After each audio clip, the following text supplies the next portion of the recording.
If you're not making as much as you would like to be, I'm guessing that you didn't negotiate your salary and that you may not have been aware of your fair market value.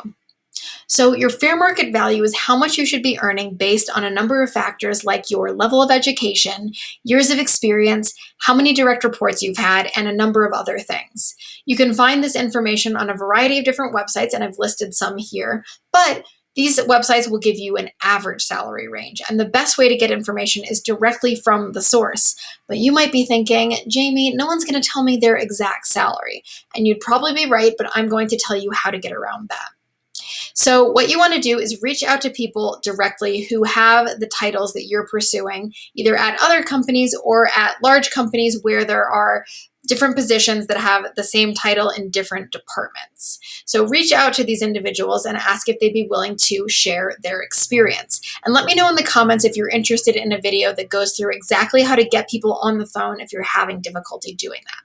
So you want to ask, would you be willing to share your experience? This is going to make someone much more likely to want to get on a call with you. What you want to avoid is asking if you could pick their brain. When you ask someone to pick their brain, subconsciously, this is telling them that you want to take something away from them, even though that's not the case. But if you ask someone if they're willing to share their experience, that's sharing, that's talking about themselves, and almost everyone likes to talk about themselves. So when you get on the phone, you want to make things conversational, like you're meeting a new friend. Ask them about themselves, ask them about what they enjoy about working at the company, things that are going to make the conversation enjoyable, but also that are going to benefit you in learning about the company. At the end of the conversation, you want to thank them, and this is how you're going to get that information about salary. So you can say, thank you so much for all of this information. I feel a lot more prepared and I understand a lot better what to expect in a position like this. I do want to be well prepared to negotiate my salary. So based on what you know about me now and my level of experience, what could someone like me expect as a salary range in this position? So what you're doing is you're not asking them exactly what they're making, but what the salary range is for that position, and that protects them.